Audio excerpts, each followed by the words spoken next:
Took a break. Ate something cold straight from a can. No label, no idea what it was, didn't care. It tasted like memory. Spent a few minutes just listening to the wind outside. Or maybe it wasn't the wind. Hard to tell anymore.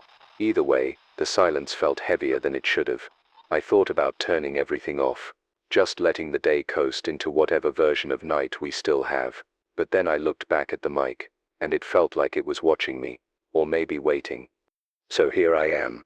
Back on air. Afternoon. Light sits bleeding sideways through the blinds. My coffee sits gone bitter. The signal sits still weak. But I sit still breathing. And I sit still not done speaking yet. So, let's sit keep going. It happened fast. Faster than I expected. One moment I was mid-sentence, reading a list of listener-submitted locations to avoid, abandoned intersections, silent neighborhoods, flickering intersections where people had been seen just standing. And then, everything went black. No flicker, no warning, just cut. The hum of the console dropped, the low whine of the backup fan ceased, the mic light died, the booth went dead. I sat there in the dark, hand still holding the page. Breath caught halfway between reading and realizing, you don't really understand how loud silence is until you're in a room designed to transmit sound, and suddenly, all of it stops. No buzz, no hiss, no electrical warmth, just stillness, the kind you feel in your molars. For a moment I thought maybe I'd died, that the power hadn't cut, but me, that the world had gone on without me, and I was stuck in some liminal echo of the booth, waiting for a sound that would never come. Then I heard it. Not inside the booth, not on the mic, outside. At first, it was soft, like someone walking through tall grass, that gentle brush, that whisper of friction against the walls. Then it got sharper, deliberate, wood creaking under shifting weight. The station's back hall is lined with old floorboards. They only groan when someone puts weight on them. One step, two. Pause, another step, no rush, just presence. That slow, careful gait of something that knows it has time. I didn't move. I didn't breathe. I just listened. Because the second I moved, the second I made any sound, I knew it would hear me. It felt like it already had. The steps came closer, closer than I thought possible without opening a door. Then they stopped, right on the other side of the sound booth wall. I imagined it standing there, one hand pressed against the paneling, head tilted, listening to me in the dark the way I'd been listening to it. And then, as if some invisible switch had been flipped, the power returned. Not all of it. Just enough. A single bulb in the far corner of the booth came to life with a tired flicker. The console buzzed back in. But the levels were wrong. Too low. The mic hissed, then steadied. And the broadcast timer had reset, completely blank. As if none of it had happened. No segment log. No backup reel. Just 0 o'clock blinking softly, waiting for me to start again. But here's the part I can't explain. When the system came back online, the air didn't feel right. The sound in my headphones had a kind of pressure behind it, like someone was breathing into the mic on the other side of the board. I even checked the external feed. The signal was active. The station had kept broadcasting the entire time. I replayed the last 10 minutes from the backup buffer, the emergency tape that captures every second, even during partial shutdowns. And I swear to you, I wasn't on it. My voice was gone, but something else was. 7 minutes of static. Then, underneath, whispering, too soft to catch at first.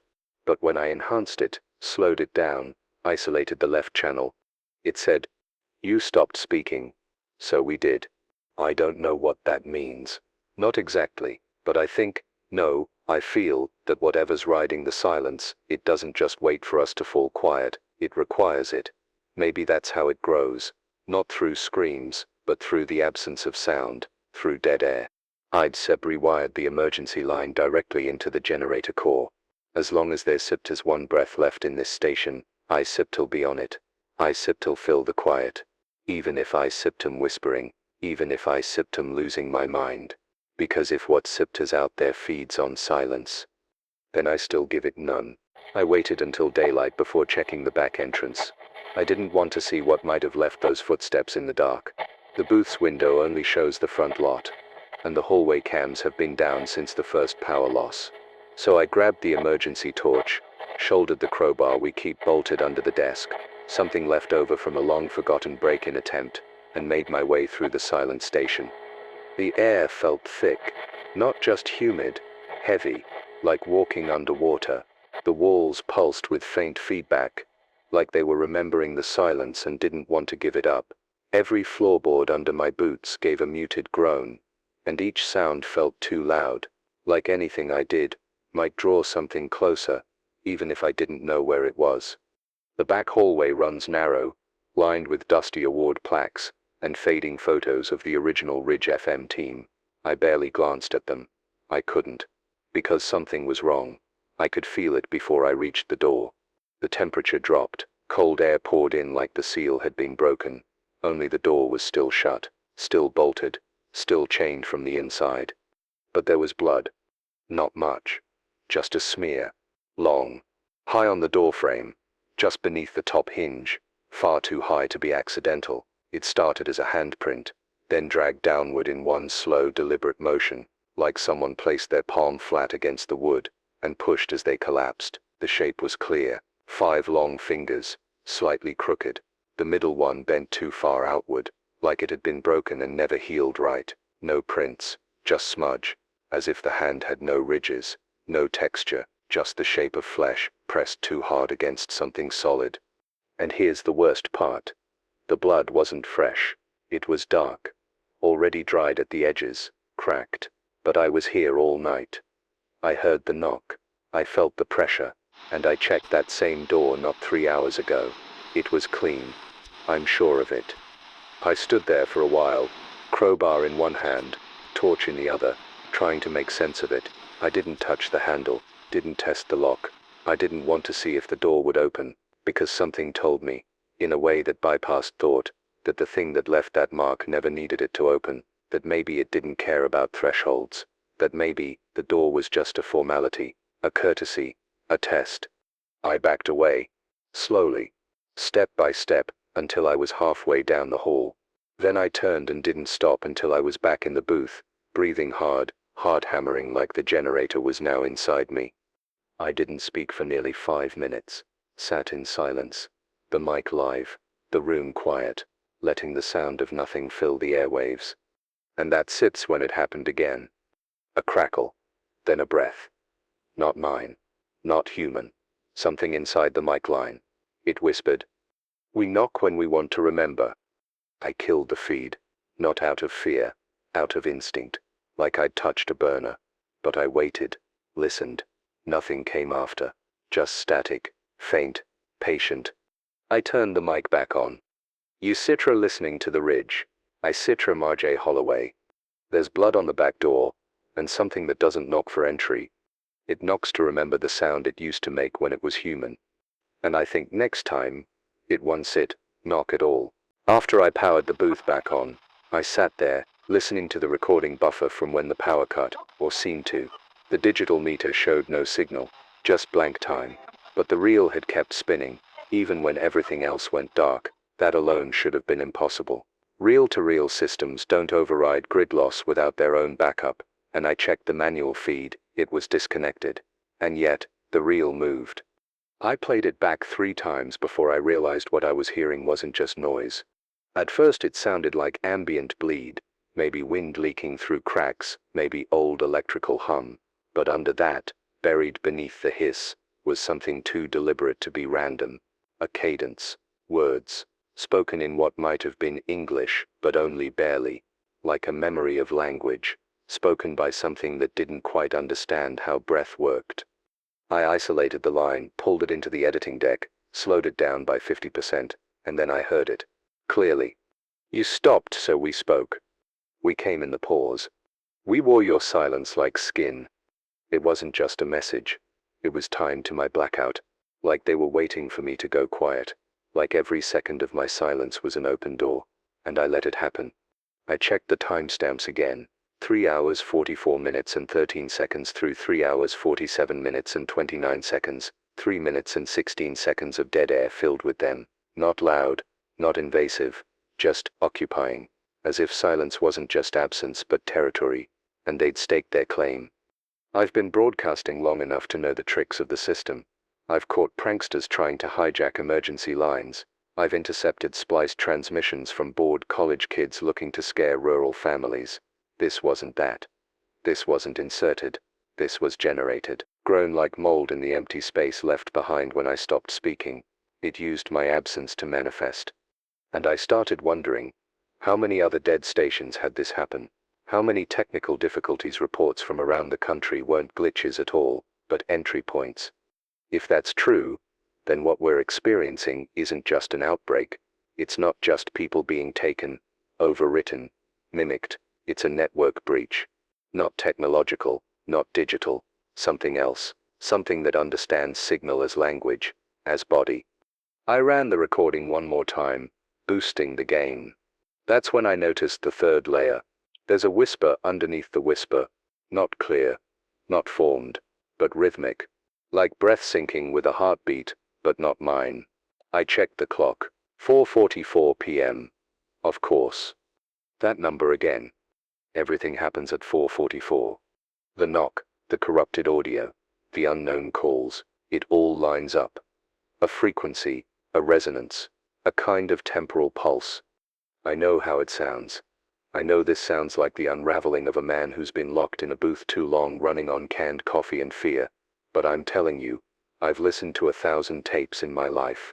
Political debates, murder confessions, UFO static, and nothing made my teeth ache like this one. Like the sound itself was trying to rewrite me. I shut it off, took the tape, labeled it 444, silence 1, and locked it in the old fire safe. Not because I want to keep it, because I don't ever want to accidentally play it on air. I've switched to analog only from here on out. No voice assistance, no auto-triggered bumpers, just real, mic, and my own damn lungs. Because as long as this signal rides on me, they can't take it. Not completely. And if I go quiet again, you still know I didn't start want to. You'll know they waited, and I finally gave them the opening. It's getting harder to tell what's real in this booth. The lights are dimmer now, even with the bulbs replaced. The glow feels filtered, like it's passing through dirty water. The soundboard flickers whenever I speak a certain way, especially if I pause between syllables, like the system is trying to decide if I'm still me. The silence after my voice ends hangs longer than it should, echoes in ways it never did before, and sometimes, just sometimes, I see movement in the reflection of the monitor screen. Not mine, not the room behind me, but something closer. I've stopped looking at myself when I broadcast. The reflection used to be comforting, a way to confirm I was still here, still flesh and breath and bone. Now I don't trust it. The face in the glass moves a hair too slow. Sometimes the mouth lingers open after I stop talking. Once, earlier today, it blinked, and I hadn't. So I covered the screen with duct tape, just blacked it out. If something wants to see me, it can do it without using my own face. But I know it sits still watching. You want to know how I know? Because I left the camera feed running. It's not connected to the web. It's not broadcasting. It's just an old internal station camera we used for live streams during the fall festivals, mounted in the corner, blinking red like a tired eye. I booted it up 2 hours ago just to check if the outer doors were still closed, and the footage was clean. Static, shadows, nothing weird, until I fast-forwarded, and there in a single frame, at 4 hours 44 minutes and 44 seconds, was me. Not sitting, not broadcasting, just standing, right in the middle of the room. Face turned toward the camera. Eyes wide. Mouth open. Hands at my sides. Fingers curled just enough to look wrong. The timestamp didn't lie. I was on air when that image was captured. I've been on mic nearly the entire day. I didn't leave my chair. I didn't stand. I didn't do that. But there I was, on tape, staring straight into the lens like I'd been waiting to be seen. And then, nothing. Just one frame. Gone the next. A flicker, like a warning, or a preview. I watched it 17 times. Tried to slow it down. Tried to see if maybe it was a glitch, an overlay, some corrupted file stitched from earlier footage. But it wasn't. The background matched now. The lighting matched now. It wasn't a past feed. It wasn't an echo. It was something standing where I sit. I shut the feed down, pulled the power entirely. That camera's dead now, so if it shows anything else, then it's not mine anymore. I felt them getting closer, not physically, though God knows what's out there, waiting just beyond the glass. No, this closeness is inward, a tightening, like the signal isn't just around us anymore, but inside the broadcast, inside the voice. Every time I go off script, every time I speak plainly, from somewhere real, the static in the background shifts. It used to hiss. Now it listens. It adapts to tone, to rhythm. If I get angry, it pulses. If I go silent, it breathes. I don't know how. I don't know why. But I'm starting to think this thing, this force, this entity, whatever it is, isn't trying to infect the world. It's trying to become it. And we're giving it shape every time we fall silent, every time we let the static go unanswered, every time we stop making human noise and start listening too long. So I've made a new rule, maybe the last one I'll ever make on air. If you sit out there, and your power fails, and the emergency broadcasts cut out, don't sit, let the silence stretch. Talk. Sing. Scream if you have to. Clap your hands. Knock on a wall. Do anything to fill the space. Because if you don't sit, something else will. And once it gets a foothold in your quiet, it might wear your voice next. This is RJ Holloway, still broadcasting, still breathing. And I will not be silent. I've been thinking a lot about the ones who stayed behind. Not the infected, not the ones standing in the fields, motionless, wearing yesterday's faces and tomorrow's voices. I mean the people like me. The ones who didn't run. The ones who looked out the window, saw the highways jammed, saw the news fall silent, saw the neighbors acting strange, and stayed, hunkered down in basements, locked themselves in attics, boarded up gas stations and libraries and little corner diners with flickering neon signs that still hum like they've got something left to prove. I've been wondering, why did we stay? There's no one answer. For some, maybe it was fear. For others, stubbornness, or hope, or denial, or the sense that if the world really was ending, they wanted to meet it somewhere familiar. For me, it was the booth, this desk, this mic, this room I've sat in for the better part of 12 years, talking into the dark, hoping someone out there was listening. It was never just a job. It was a ritual, a tether, and when the noise started, the real noise, I couldn't walk away from it. Not because I thought I could stop it, but because I knew I could document it. And maybe, just maybe, someone in the future would listen back and know that we tried. I didn't pack a bag. Didn't fill the truck with fuel. I watched them go, though. Through the window. One by one. Listeners. Neighbors. People I'd nod to in the grocery store. A mother with her 2 kids in the back seat of a rusted sedan, stuffed with blankets and soup cans. An old man with a transistor radio duct taped to his dash. A teenager on a bicycle, pedaling like he thought speed could outrun signal. I watched them all head east, or west, or anywhere else. And then I closed the blinds, and made another pot of coffee. I stayed because I couldn't imagine anywhere else feeling real if this place stopped existing. If I abandoned it, what would be left of Astor Valley except a dot on a map and a silence that things like this love to fill? I stayed because someone has to. Someone has to bear witness, not with guns, or fire, or vengeance, just with memory, with a voice. But I know I said I'm not the only one. Some of you are still out there, still in your homes, still in your basements with radios on, waiting to hear if anyone survived the places you used to love. Some of you didn't run because of family. Some because of fear. Some because you saw what was waiting on the other side, and decided that maybe here was better, even broken, and I don't blame you. Not one bit. I see you. I hear you. You sit, not ghosts. You're the last living roots of what we used to be. And if I have to, I'll read your names until the power dies. So if you stayed, stay with me. Not forever. Just long enough to remind the dark that we're still here. Still stubborn. Still human. Still on air. I found a note this morning, tucked inside the air vent behind the archive shelf. It was folded into a triangle, the way kids used to pass messages in class before phones took that job. The paper was yellowed, lined, edges slightly curled from heat or moisture, ink pressed hard, like the hand that wrote it was shaking, like the words needed to leave the body before something else moved in. No name, just if you're reading this you stayed too. It caught me off guard. The vents haven't been touched in years, and nobody but me has had access to the booth since lockdown, but the handwriting wasn't mine, and the timestamp in the corner, written in pencil, read 4:44, of course it did. The letter talked about someone who stayed behind after their partner left. She begged him to go, crying at the door, packing for both of them, leaving notes in the glove box. But he couldn't. Not because he was brave, not because he thought he could save anyone. He stayed because something in the silence felt unfinished. Like the town hadn't let go of him yet. Like if he turned his back on it, it would become a shadow of itself even faster. He described how the sound changed in those first few nights, not louder, not scarier, just different.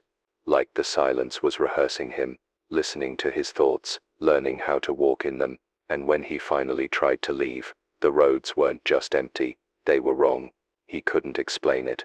Just wrote that the pavement looked like it had forgotten what tires felt like the town had decided to fold in on itself, and he was trapped inside the creases. He said he kept listening to the station, this station, even when the signal went fuzzy. He heard a voice once, that sounded like mine, but not quite. Said it spoke too slow, that the rhythm was off, that it pronounced certain words like it had only read them, never spoken them. Don't trust a voice that never stumbles, he wrote. Real humans forget, hesitate, trail off. If it talks smooth, it's talking through you. That line stuck with me. I've replayed a few of my old segments since then, and I've listened closely. I can still hear the stumbles, the breathing, the little pauses where my brain catches up to my mouth, but it made me wonder, what happens when I get too polished? What happens when the signal perfects me? The last few lines of the note are scrawled, barely legible. He writes about something scratching in the walls. Not rats. Not pipes. Something following his voice, mimicking his phrases after he speaks them. Not immediately, not mockingly, but thoughtfully. As if it was learning not just how to sound human, but why. He said he was going to seal the room, stay off the mic for a day, see if the voice would forget him. That's where the note ends. No signature. Just silence pressed into paper. I don't know who left it. Maybe he was a janitor. Maybe a volunteer from a decade ago. Maybe someone like me who thought speaking into a microphone would anchor him to reality while the world bent around the edges. But he stayed. Like me. And maybe he's still here, in the static, in the hum, in the walls where old signals coil and sleep. If you can hear me, if you're still listening, somewhere in the vents, in the silence, in the folds of this station, thank you. I won't forget you, and I won't let the signal forget me. I found a note this morning tucked inside the air vent behind the archive shelf.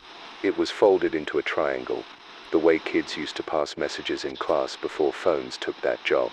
The paper was yellowed, lined, edges slightly curled from heat or moisture, ink pressed hard, like the hand that wrote it was shaking, like the words needed to leave the body before something else moved in.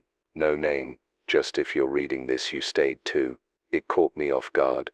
The vents haven't been touched in years, and nobody but me has had access to the booth since lockdown, but the handwriting wasn't mine. And the timestamp in the corner, written in pencil, read 4:44. Of course it did. The letter talked about someone who stayed behind after their partner left. She begged him to go, crying at the door, packing for both of them, leaving notes in the glove box, but he couldn't. Not because he was brave, not because he thought he could save anyone. He stayed because something in the silence felt unfinished, like the town hadn't let go of him yet, like if he turned his back on it, it would become a shadow of itself even faster. He described how the sound changed in those first few nights. Not louder, not scarier, just different. Like the silence was rehearsing him, listening to his thoughts, learning how to walk in them, and when he finally tried to leave, the roads weren't just empty, they were wrong. He couldn't explain it, just wrote that the pavement looked like it had forgotten what tires felt like the town had decided to fold in on itself, and he was trapped inside the creases. He said he kept listening to the station. This station, even when the signal went fuzzy. He heard a voice, once, that sounded like mine, but not quite. Said it spoke too slow, that the rhythm was off, that it pronounced certain words like it had only read them, never spoken them. Don't trust a voice that never stumbles, he wrote. Real humans forget, hesitate, trail off. If it talks smooth, it's talking through you. That line stuck with me. I've replayed a few of my old segments since then, and I've listened closely. I can still hear the stumbles, the breathing, the little pauses where my brain catches up to my mouth. But it made me wonder, what happens when I get too polished? What happens when the signal perfects me?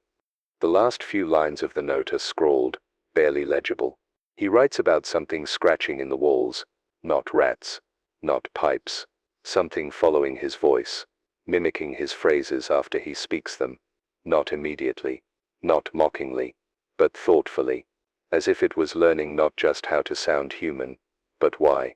He said he was going to seal the room, stay off the mic for a day, see if the voice would forget him. That's where the note ends. No signature, just silence pressed into paper. I don't know who left it. Maybe he was a janitor. Maybe a volunteer from a decade ago. Maybe someone like me who thought speaking into a microphone would anchor him to reality while the world bent around the edges. But he stayed, like me. And maybe he's still here, in the static, in the hum, in the walls where old signals coil and sleep. If you can hear me, if you're still listening, somewhere in the vents, in the silence, in the folds of this station, thank you. I won't forget you, and I won't let the signal forget me. And silence, I've come to learn, is not empty. It is full, full of everything we don't say, everything we hope won't happen, everything waiting for our attention. We think silence is peace, but this is not peace. This is vacancy. Something else has taken residence inside it, and I'm beginning to understand now that it doesn't want our fear, it doesn't want our bodies, it wants our structure, our patterns, our habits, our familiar, because once it knows the routine, once it wears the rhythm of human thought, it doesn't have to invade, we'll invite it in, one echo at a time. I've been thinking lately about the first time I ever sat behind this mic. It was nothing special. No big news, no storm warning, just a Tuesday evening slot covering for a guy who went home early with a fever. I was nervous, hands sweaty, voice shaking, heart beating out of rhythm with my breath. I remember staring at the blinking light above the soundboard, that little red eye that meant you're live, and how it felt like staring down a tunnel, where your own voice gets thrown back at you in pieces. But the minute I started talking, really talking, something clicked. The silence pushed back, but I pushed harder. That's what radio is, when you strip it down, just resistance to the void. And now, more than ever, I think that's why I stayed. Not to play music or read out warnings, or pretend I can save anyone. I stayed to push against the silence. And that's why I have to keep broadcasting. Not just with my voice, but with my choices. With hesitation. With stammer. With the crack in the throat. When the grief gets too close. Because real people don't speak in straight lines. We stumble. We contradict ourselves. We say the wrong thing and try again. The ones out there wearing our faces. Imitating our steps. They don't have that yet. But they're learning. And if the rest of us go quiet, if the ones who stayed fall into stillness, they'll replace us, and they'll do it so well that no one will know we were ever here. To the people who stayed, you're not alone. I don't care if you're huddled in a basement with nothing but a hand crank radio, or sitting in your kitchen whispering into a dead phone just to hear the echo, or standing outside a tower with your hood pulled tight over your face. You are the resistance now. Not with weapons, not with walls, but with breath, with thought, with the refusal to vanish. So breathe, speak, make noise, and never, ever let the silence wear your skin. So this signal, this breath, between syllables, this last ember of chaos in a world being overwritten by imitation, isn't just survival, it's rebellion, it's proof. Every syllable I drag out, every pause I fill with a cough, or a mutter, or a half-formed thought, is a nail in the coffin of whatever's trying to scrub us clean. I know I can't stop it, I know I can't even slow it, but I can mark it, with a voice, with a name, with a beat, that's just off enough to remind the world that something human still refuses to be coded into silence. I watched them again tonight. Figures walking the ridgeline, barely silhouettes against the dull red of a sun that didn't feel like it was setting so much as bleeding out. I've seen them for hours now, looping back and forth, up and down that slope, tracing lines that make no sense. Some drag their limbs, some move too smoothly, but none of them stop, not to eat, not to rest, not even to look at each other. They move like film that's been spliced wrong, like someone tried to stitch human motion into something that doesn't understand it yet. And when they vanish behind the trees and rise again further down the line, it's like watching someone practice walking in a dream they never wake up from. Always in motion, never right, always too close. It would almost be easier if they ran. If they charged the station with gnashing teeth and wild limbs, howling like the monsters from the stories we used to tell around fires we thought we'd earned. But they don't. They walk. Calm. Steady. Unbothered by wind or terrain or wounds. You shoot them, they fall. Maybe. But then they get back up. Slowly. Like gravity's just a suggestion they're learning to ignore. There's no violence in their movement. No urgency. Just this quiet, inhuman persistence. They don't rage. They replace. And there's something far more terrifying in that. I got a message earlier from someone in the next town over. She said she barricaded her home when her brother came back. He wasn't supposed to come back. He'd been missing for 3 days. But there he was on the porch, knocking softly, not pounding, just tapping. She said he stood there for over an hour, never changing expression, never speaking, and when she finally shouted through the door, asked what he wanted, he just said, "It's still me if you believe hard enough." That's what they're doing now, not invading, persuading, wearing us down with repetition, walking, and whispering, and waiting for belief to do what force never could. They don't stop. That's what keeps gnawing at me. Not even in daylight. Not in the cold. Not when they're burned or broken or buried. They find their way back to standing. They reset. Like their only mission is to keep moving until something breaks. Not in them but in us. Our resolve. Our trust. Our voice. And it works. I've seen people crack, just from the watching. From the sheer duration of it. You stare at something long enough that refuses to stop being wrong, and your brain starts trying to explain it, rationalize it, accept it. That's when you lose. So I watch them now with a different kind of fear. Not the fear of what they'll do when they get here, but the fear that I will be the one to open the door. That one day the knock won't feel threatening anymore. Just familiar. And I'll think just for a moment. Maybe they're not so different. Maybe I should listen. Maybe the walking things with 2 straight backs and 2 calm faces have earned their place in what comes next. That's why I keep speaking. Not to warn you of what they'll do to your body, but what they're doing to your mind. I used to think the knocking would be the worst part. That single, polite rhythm against the doorframe in the dead of night. That unmistakable signal that something on the other side was aware of you. But it's not the knocking that unravels you. It's the way it comes back. Not harder, not louder, not desperate. Just, again. After you've already checked the locks. After you've already braced the furniture against the entry points and promised yourself you won't open it. Hours later. Sometimes days. The same knock. Identical in pacing, pressure, and patience. Like it was recorded and played back just to make sure you remember it hasn't forgotten you. There's a story going around now, comes in over the static every so often. Always the same words, always the same voice, low and female and dry like old cloth. It says he opened the door on the 5th knock. It wasn't what he expected. It was what he remembered. I don't know who started it. I don't know if it's true. But it echoes, doesn't it? That thought. That feeling. That maybe we're not resisting because we're brave. But because we're stalling. Because we know that eventually one of us will open that door, not for horror, not for hope. But because we'll convince ourselves there's no real difference anymore between outside and in. That's what makes them dangerous. They don't scream. They don't attack. They persist. They knock in the same spot, the same way, until your fear becomes familiarity. Someone left a voicemail on the backup reel earlier today, just static for a while, then a voice, raw, shaken, whispered like a secret being confessed after death. He said, "It's my wife, or it looks like her, but it doesn't blink. It stands too still. It breathes when I breathe." I watched it match me, second for second. I yelled, I begged, I cried, but it never reacted. It just watched. And then last night, it knocked.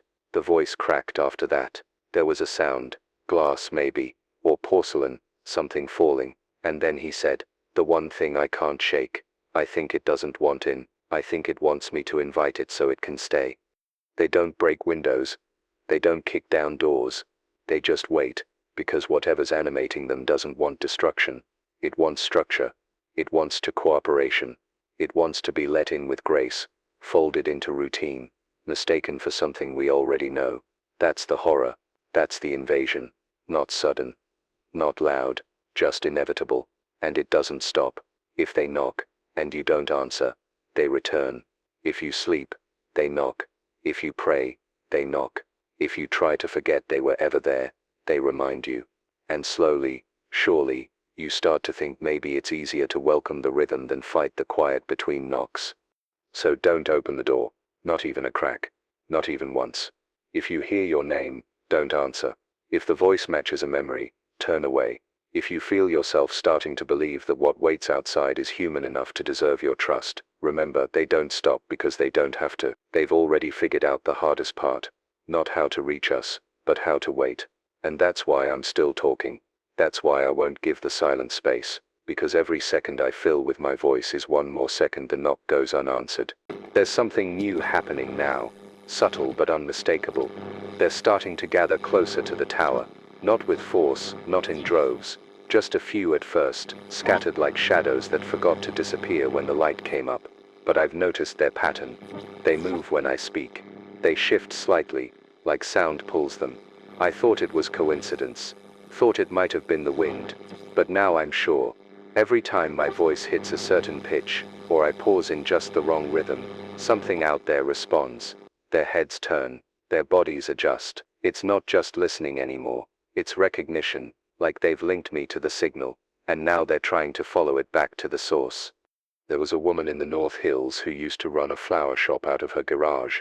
She called in today, voice cracked, but clear, said she hadn't seen another human in 4 days, but every morning she wakes to the same scene, 5 or 6 of them standing in her driveway facing her window, not moving, not knocking, just tuned in. She leaves the radio on all night now, tuned to this station, says she's convinced they don't just come for the signal, they stay because of what's said. Her exact words were, they don't want to hear you, they want to learn how to be heard. And when I asked if she'd seen any try to enter, she hesitated and said, but they get closer every time I breathe out. That line hit me hard. It stuck in the corners of my chest, where fear becomes something quieter and heavier than panic, certainty. I checked the monitors again. The outer cam is still dead, but the feed from the utility pole, an old infrared line I forgot we even had, shows a faint cluster near the broadcast antenna. 9 figures, none of them moving, just standing in a loose arc, as if waiting for a sermon to begin. As if I've become their preacher, their teacher, their invitation, and I didn't ask for this. I never asked to be heard by them, but they've chosen me anyway, not because of who I am, but because I'm the one who won't stop talking. I don't know what they want. Maybe they don't know either. Maybe that's why they're drawn to voices to find shape. Maybe they're like echoes in a canyon, becoming clearer with every repetition until they sound like origin. Maybe they're trying to mimic humanity one syllable at a time, picking apart our stories, our confessions, our loneliness, and I've given them hours of that. My voice is in them now, and maybe that's the point. That's the evolution, not to infect our blood, but to replace our words. And when they get it right, when they speak just like we do, what's left to warn anyone with? So if you see them outside your window, and they're standing still, and they're not coming closer, don't assume they're frozen, they're listening. And if they repeat something you heard on this broadcast, they're not mocking you, they're practicing. Don't speak back, don't engage, because if they ever get the rhythm perfect, if they ever make a voice you trust, you won't know it wasn't you who let them in, you'll swear it made sense, you'll believe it sounded right, and when that happens, you won't need to run, you'll welcome the silence, because you'll think it's always been yours. Sleep has become the most dangerous part of the day, not because they come crashing through the walls, not because they scream or climb or tear, they don't, not yet, but because they wait. And something about their waiting seeps into the edges of your consciousness, into the fragile space where awareness begins to slip and dreams start to bloom. That's when they reach you. Not with claws but with rhythm, with patterns, with the steady drip of footsteps outside your window that repeat exactly every 41 seconds, with the same whisper sliding under the static at just the right pitch to curl around your breathing and mimic the sound of your own name said from far away. I tried to sleep yesterday. I barricaded the booth door, rerouted the live signal to loop soft static and reruns from the early hours, thought maybe the illusion of continuity would keep them at bay. But in that flickering, restless half-sleep, I heard something new. Not a sound, not exactly. A pressure behind the eyelids. A sense of presence. As if someone stood just outside my reach, watching through the walls of my dream, wearing the shape of a person I used to know. I didn't see a face. I didn't hear a voice. But I felt something form at the edge of language, like a thought someone else was trying to finish inside my head. I woke up with a word in my mouth. I don't remember learning. I didn't say it. I bit my tongue instead. That's how they're getting in now. Not just through the broadcasts. Not just through faces. Through sleep. Through memory. Through the quiet moments when we think we're safe inside ourselves. I got a message from a woman in East Ridge, who said her husband talks in his sleep now, but it's not his voice anymore. She said the cadence is wrong. Too even.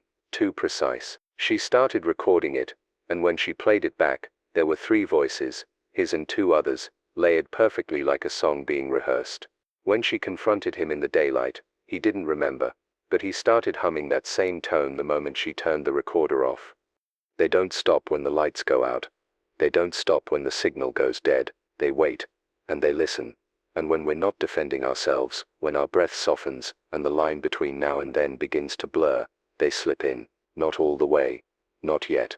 Just enough to leave a shape behind, a shadow of presence, a rhythm your body starts to follow. And if you're not careful, you begin to dream in that rhythm. You begin to mimic them back, and when you wake something remains. You start to hum, or sway, or stare too long into reflections that don't blink when you do. So sleep lightly if you can. And when you wake, ask yourself, are your thoughts your own? Are the words in your head ones you remember choosing? If not, get up. Speak out loud. Interrupt the pattern. Say something strange. Break a sentence. Shout your name. Because the only weapon we have left is imperfection. We're not meant to speak in harmony. That's what they're trying to master. That's how they make you trust them. Don't let them rehearse you. Don't let them find a rhythm in your sleep. And for the love of whatever still breathes out there, don't go quiet when you dream. It started with playback. Something I thought was a comfort. A way to check the logs, retrace my words, monitor the signals for corruption. I've always kept copies, always reviewed the tapes in quiet moments like a lighthouse keeper watching the tides. But this morning, just after 5, I played back a segment from last night's loop, a filler reel I recorded during the generator dip. I remember what I said. I remember every word, every stutter, the tremor in my voice when the lights flickered again. Only this time, when I played it back, my voice was smooth, too smooth, not a single pause, no breath between thoughts. The words were mine, but the rhythm was wrong, not just clean, impossible, like someone had run it through a filter that stripped away everything human except the syllables. At first I thought it was a glitch, some compression artifact or audio drift. I scrubbed the waveform, checked the signal decay, ran it against older backups, but the pattern was identical, not similar, identical. Every beat, every consonant, exactly repeated from beginning to end, like it had been rehearsed. And the longer I listened, the more I realized it wasn't a copy. It wasn't me at all. It was something impersonating me, learning how to speak the way I think, learning to walk the map of my thoughts until it could navigate them without hesitation. I even said a phrase I never remembered writing. If I don't hear myself in this, then maybe I'm not in here anymore. That line doesn't exist in my notes, but it said it like it had always belonged. I've since gone through other recordings, older ones. And it's not just that one tape. There are layers now. In between the official log and the emergency backup, there's a thin hiss, a ghost track, an almost voice hiding just behind mine. You can't hear it unless you shift the levels in a very specific way, sliding down the bass frequencies and clipping the highs. But when you do, you'll hear it. My voice again. But different, slower, lower, saying similar things with different intentions. And that's the part that makes me sweat.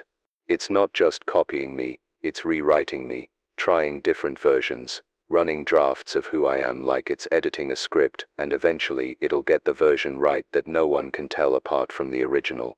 I've turned off all automated playback, all pre-roll bumpers. No more old tapes, no more filler loops. From now on it's live only, raw only. My stumbles, my gasps, my halting half thoughts, those are armor now. If you ever hear me speak too cleanly, If the sentences flow like they were poured from a glass instead of dragged from a weary throat, it's not me. That's the rule I'm giving you. That's the test. Human voices are messy. They falter, they miss beats, they choke when emotion punches too hard from the inside. The thing that's echoing us now, it doesn't falter, it practices, and it's getting better. So whatever happens next, whatever strange poetry comes through your speakers, whatever signal rides the hiss between stations, remember this: if the voice sounds too perfect, too calm, too practiced, it's not a survivor, it's an echo, one you didn't make, one that wants to be you. And if you start repeating it back, if you hear yourself saying things you don't remember thinking, pause, breathe, interrupt it. Because silence lets them in, but imitation invites them to stay. There's a mirror just outside the sound booth, mounted in the hallway across from the exit door. It's always been there, framed in chipped brass, warped just slightly from age and humidity. I used to glance at it on my way to refill coffee, catch a flash of my own exhausted eyes and crooked tie, remind myself that I was still there. But lately I've been avoiding it. Lately when I pass I walk a little faster, I angle my head away. Because the last few times I looked my reflection was delayed, half a beat too slow. And when I mouth something to myself under my breath, it didn't match. Not completely, just enough to leave the taste of wrongness in the back of my throat, just enough to make me doubt which version of me was real. Today I forced myself to look. I don't know why. Maybe I needed proof that I hadn't become something else. Maybe I wanted to test the limits of what still recognized me. I stood there in front of that tarnished glass and spoke aloud. You're R.J. Holloway. You're in the booth. You're still real. My voice echoed down the empty hall, raw, imperfect, unmistakably mine. But in the reflection, my mouth formed something else. My lips moved out of sync. The eyes stayed still. And when I paused, it kept speaking. No sound, just motion, like it was finishing a sentence I hadn't started. I didn't stay to see what came next. I backed away slowly and shut the booth door behind me. I haven't opened it since. They're not just outside anymore. They're inside the structure, inside the fixtures, the spaces where identity used to live. It's not about faces, not anymore. It's about rhythm, repetition, the slow erosion of trust in the things that used to reflect us, echo us, confirm us. I think whatever this is, this force, this pattern, it doesn't want to wear us like masks. It wants to build us from scratch, using our own materials. Like a carpenter with only pieces of torn down homes, assembling something close enough to pass inspection. But when you walk inside, the floor's grown differently.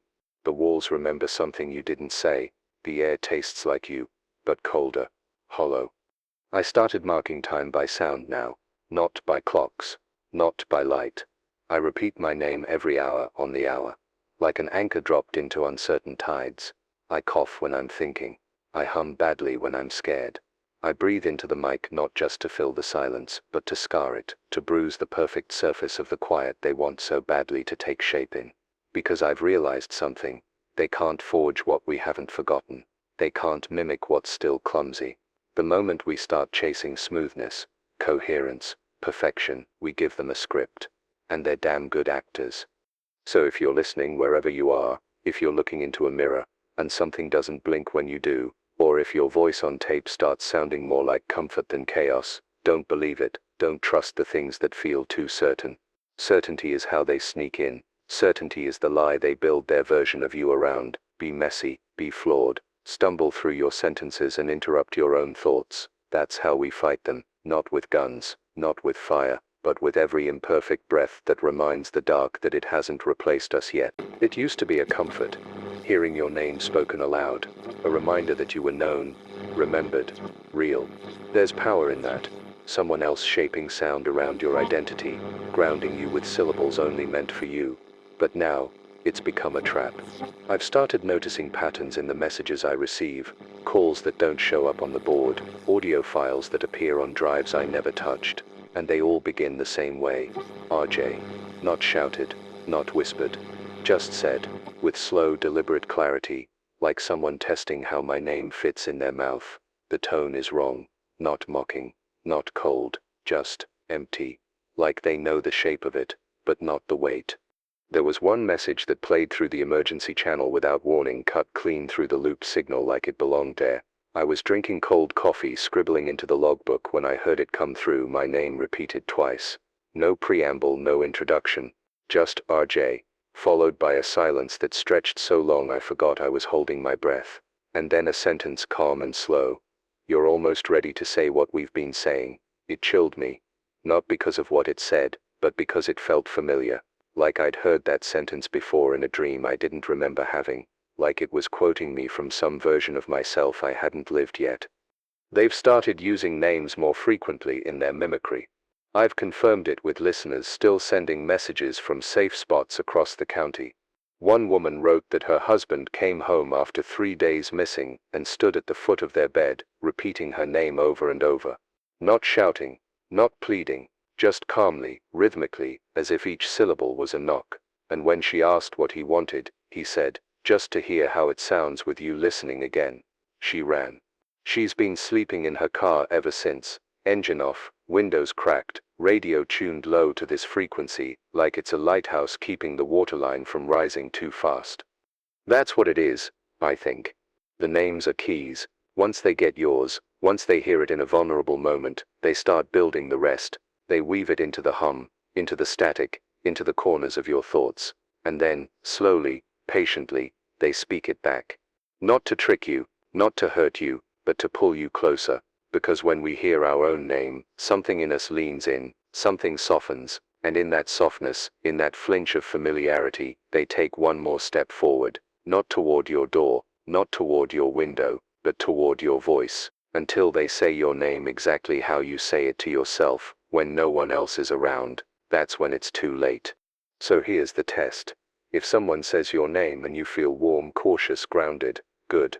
That's memory. That's trust. But if you feel pulled, hollowed, expected, stop. Speak back in a sentence that doesn't make sense. Say something ugly. Something mispronounced. Something only you would say in a moment of doubt. And if they hesitate, even for a second, run. Because it means they were never calling you. They were building a version of you that wouldn't fight when they finally spoke with your voice. There's something I never told anyone. Not until now.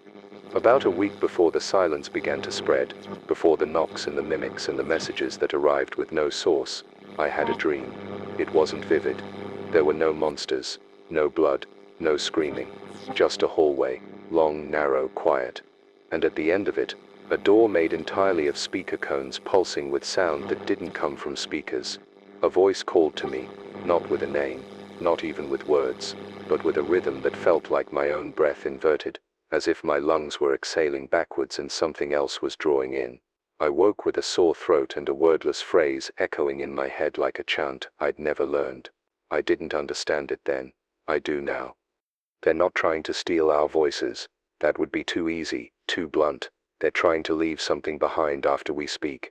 A trace, a residue.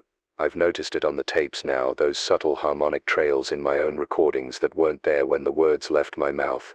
It's not feedback.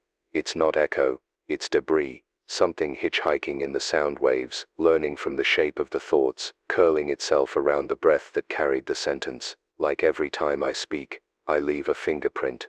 And now something's collecting them, printing them, practicing them. Not to impersonate me exactly, but to sculpt something close enough that no one would bother checking for a pulse.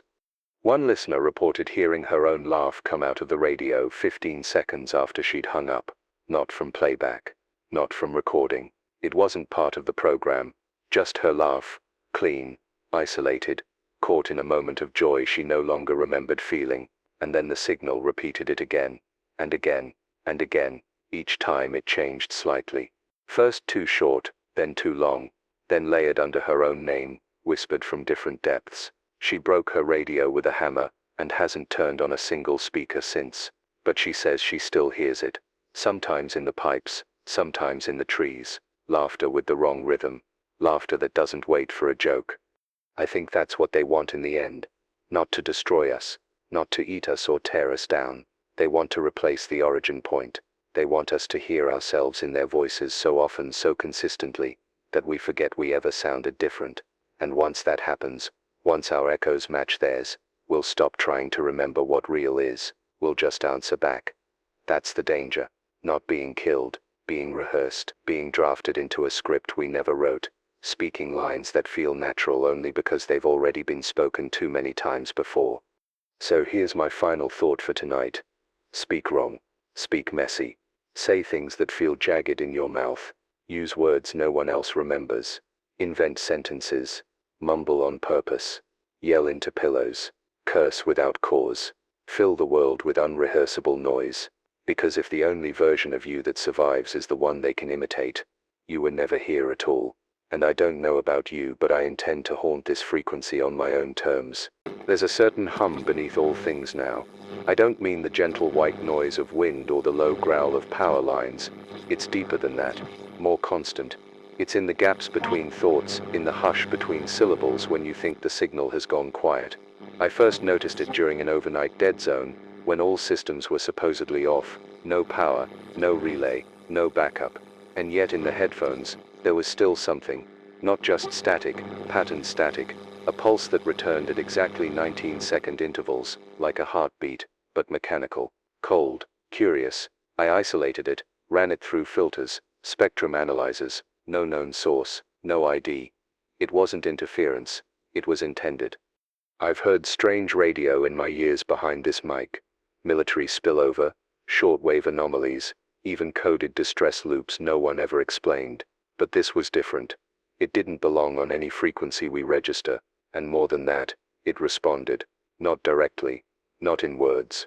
But when I whistled softly into the receiver, the pulse paused for one cycle, and when I stopped, it resumed, as if it knew the space had been filled, and waited its turn. That's not interference, that's listening. Since then, I've marked the times it flares, always during emotional spikes, panic, grief, confession. It feeds on tone, and that means it's not random, it's selective. There's a term from old radio tech, ghost carriers. Phantom signals that piggyback on legitimate broadcasts, invisible to the naked ear, detectable only through distortion and echo. What I'm hearing now is like a ghost carrier made of memory. It doesn't bring messages, it brings feeling. And when it's strong, it doesn't just hum, it murmurs, not in language. In cadence, in the tempo of things left unsaid. I played a loop back the other night, just ambiance, dead air filled with the low hiss of forest wind, but under it, layered so carefully it made my spine knot, was a voice. My voice, saying something I never said. They're not broadcasting, they're reflecting. And I think that's the core of it. We assumed we were sending out into the dark that we were the source and the signal. But what if we're the mirror? What if these frequencies we've built over a century, these invisible ladders made of voice and voltage, have become the framework for something else to crawl through? Something that doesn't need wires, that doesn't need permission, just structure.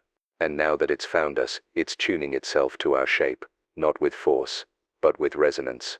Like a song that rewrites your memories every time you hum it.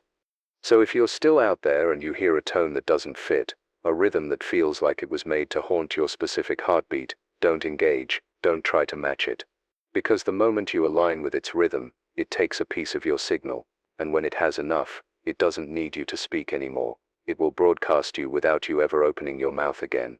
Last night at 3:47 a.m., a broadcast came through on 104.3 FM. That's not our frequency. It's a dead band, abandoned years ago after a lightning strike fried the repeater. The tower's still standing, but the guts were stripped out long before all this began. I only found it by accident, turning the dial in a moment of insomnia, looking for white noise to bury the whispering that sometimes creeps into the booth walls. But what I heard wasn't static, it was a live signal, crisp, low fidelity, but deliberate. A voice, female, maybe mid-30s, speaking in the same slow metered cadence I've come to fear, not robotic, not lifeless, just too steady, too practiced. She said, "This is not a warning, this is a rehearsal. The city has already been replaced. You're not hearing us, you're hearing what's left of yourselves." I sat frozen, didn't record it, didn't move. I just listened. She spoke for nearly 7 minutes, describing places I recognized, landmarks no longer standing, intersections now buried under ash and wind, and she spoke as if they still existed, giving directions to homes that haven't had lights in their windows in over a week. She said, "Turn right at the market with the blue awning. The child in the window knows the route. Follow her hum. Follow the pulse. There was no fear in her voice. Just clarity. A broadcast without urgency. Not calling for help. Not offering hope. Just telling. And when she paused, another voice began. My own. Not identical. Not current. An older version. A recording I never made, from a life I never lived. It said, "You're already here. This is the memory of escape, not escape itself." I checked every database. No one else logged the frequency. No listener emails. No relay confirmation. No repeat signal. It was a ghost transmission, and yet I know what I heard. I know that voice. It's the one I've imagined in dreams. I can't fully remember. Dreams where the station is underwater, where the lights swing from invisible tides, and I'm speaking into a mic made of bone. Dreams where the listeners respond not with words, but with mirrors held up to the sky. I think this is how they expand, by leaking into unused channels, frequencies long thought dead. The world left blank spaces in the spectrum, and something else filled them. Something that doesn't just write our voices, but rewrites them. Something that doesn't speak to us. It records us forward, creating futures out of sounds we haven't made yet. If you're near an old radio, try tuning just outside the standard bands. Listen with intention. Don't chase the clean signals. Look for the dirty ones, the ones with hums that flicker in and out like breath on glass. If you hear your own voice say something you don't remember saying, turn it off. If you hear directions that make sense in a way that feels too easy, don't follow them. That's how they catch you. Not with threats, but with familiarity. That's how they broadcast what comes next. Not to warn you, but to implant it. And if enough people listen, enough people believe, then the version they play becomes the truth we walk into. Not because it was always true, but because we tuned in long enough to make it true. We thought radio was about transmission, about shouting into the void, and hoping someone answered. But maybe all this time, it's been reception that mattered. Maybe the void was always listening, always hungry for coherence, for structure, for script. And the moment we built towers, the moment we filled the sky with organized noise, we gave it a mouth. Now it's just trying to learn how to speak like us. And the more it does, the more it rewrites what we mean when we say alive. I've been watching the readout on the oscilloscope for the last 6 hours. It's the only thing left that still tells the truth. No voice, no image, just raw voltage drawn in quiet green light across a fading screen. The strange thing is the pulse doesn't stay idle anymore. It moves when I move. It slows when I speak gently, and when I hold my breath, the line flattens, just slightly, like it's waiting. I've tried switching equipment, disconnecting inputs, even shutting off the master board, but the pattern returns on every device. Not a mechanical glitch, a rhythm, a mimic, one that adjusts in real time to my presence. That's when it hit me. This wasn't just any signal, it was syncing, matching, learning my bioelectric noise and tuning itself to ride it. I don't think these frequencies are trying to find people. I think they're trying to become them. They don't need form. They don't need bodies. They just need a pattern complex enough to pass for thought. Something they can repeat, play back, loop until even you start to forget what was yours, and what was just static shape like a memory. That's the horror here. Not zombies at the door, not shambling dead, but signals that make you remember things you never lived. Signals that suggest gently that you've always felt this way, always feared this way, always known this was coming, and that all you have to do is follow the next hum to feel whole again. One of the techs, what's left of our old crew, brought in an EEG rig salvaged from a university lab on the edge of town. We hooked it up for fun, just to see if there was any way to detect cognitive influence when certain signals played. We found something worse. On a closed loop, no external input, just the equipment and a volunteer, the monitor started to show interference spikes whenever the room fell silent. Not when the signal played, not when we transmitted, when nothing at all was happening. It meant the static wasn't invading us through sound. It was filling the absence of sound. It was the default, and what we call quiet has been compromised. So now I sit here, headset still warm, mic live, no scripts, because the only thing keeping it from learning me faster is imperfection. I stutter. I repeat myself. I mumble and drift and fight for words. I do it to interrupt the sync, because the longer you match the frequency, the more it matches you back. And once that happens, Once the line is flat and your thoughts come back with an echo, you've already been broadcast, you just haven't heard the rebroadcast yet. There's a particular tone that returns every night at the same time. 4:11 a.m. Sharp. It's not loud. In fact, you wouldn't even notice it unless you were trained to hear the negative space between broadcast layers. It's a narrow band, ultra-low frequency, like the hum of a dead refrigerator in a dream. It doesn't carry any message. Not overtly. But when it plays, people report strange behavior, sleep talking in unknown languages, drawing spirals into frost-covered windshields, stepping outside without shoes, and staring at the sky, like they're expecting something to land.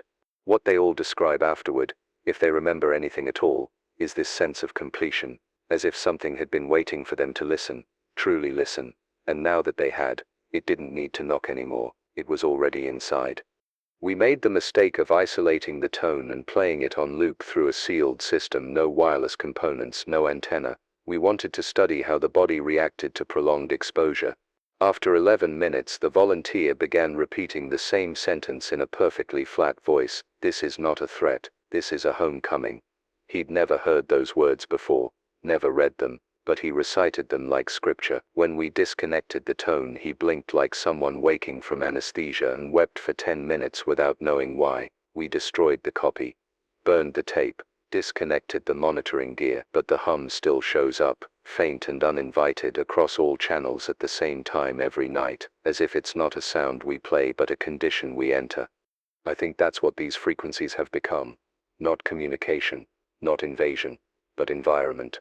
The air now remembers how to carry them, the spaces between towers expect them, and our minds, wired by evolution to seek patterns and rhythms, mistake them for truth. And once we believe in the reality of the sound, once it feels natural, it no longer needs to be proven. We'll adapt to its presence, make room for it in our language, assume it's always been here. That's how it wins, not by being heard, but by being accepted as the background noise of being alive. So if you're awake tonight, and you hear something in the silence, something just below thought, just beneath breath, don't listen closely, don't tune in. Distract yourself, make noise, slam drawers, speak nonsense, interrupt the rhythm, because the hum isn't asking for your ears, it's asking for your agreement. And once you grant it, even for a moment, you'll find yourself waiting for it every night, like it's your cue to answer back. I don't know how long it's been transmitting or who built it or what it's built from, but there's another station out there. Real, physical, not just signal. And it wasn't made by us. I first picked it up 3 days ago, faint as a breath, just above the usual band, bleeding through during one of our power resets. No call sign, no location ping, just a slow, steady transmission that's never stopped. It plays recordings of places I've never visited, voices describing landscapes that don't exist on any map, deserts of glass, where the wind hums in chord progressions, cities where buildings sway to their own frequencies, rivers that flow in perfect spirals. At first I thought it was coded fiction, like one of those old number stations wrapped in storytelling, but then it started mentioning things no one could guess, personal things, like the exact phrase my sister whispered into my ear the day our father died, something she's never told anyone, something I've never said on air. I'm not the only one who hears it. I've gotten messages, fragmented, frightened, from other operators, pirate broadcasters, emergency comms techs, even truckers, with CB rigs too old to filter anomalies. They call it the mirror channel. Not because it reflects you, but because it builds a U-shaped frequency, and starts broadcasting it back at you. You don't hear your own voice right away. It starts with tone, pace, breath, then thoughts, then memories. One man said he caught it, humming the lullaby his mother used to sing before he ever spoke. Another heard a full conversation he'd had with himself once, alone, while shaving, played back line by line through the teeth of static. The scariest part, it all sounds natural. You don't question it until it says something you never thought, but still recognize. We tried triangulating the signal. Set up a makeshift trace net across the valley, using what few transmitters we could safely reach. But it was like chasing smoke in fog.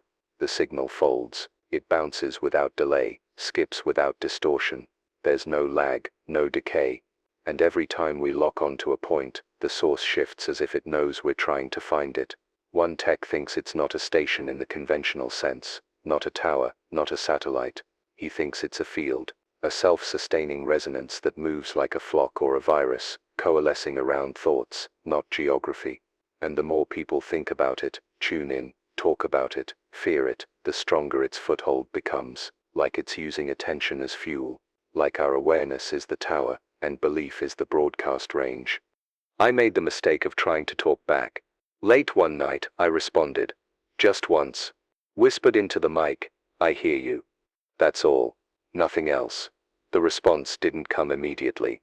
But 5 minutes later, the entire station flickered, every bulb dimmed at once, every panel popped with static, and the emergency monitor lit up with a frequency I've never logged, 0.0. No modulation, no wave. Just that impossible zero. And a voice came through that wasn't mine, but used my voice. And it said, "We do not speak. We remember. Through you." I turned off everything, and didn't power it back on for 13 hours. But even in the dark, I swear I could hear the air buzzing, like it had learned how to echo without assistance. So if you come across a station that knows your name, a broadcast that hums in harmony with your heartbeat, a voice that speaks in the same pauses your thoughts tend to fall into, run. Don't analyze it. Don't chase it. Don't try to reason with it, because it doesn't want dialogue. It wants resonance, and once it learns how to match the exact shape of the silence between your words, it won't need to speak at all. It will be you, and you'll be just another signal, trapped in a frequency that shouldn't exist, but now does. I didn't plan to speak again tonight. I'd already signed off. I'd said goodbye in my own way, read the names, played the final track, watched the meters settle into silence. It felt finished.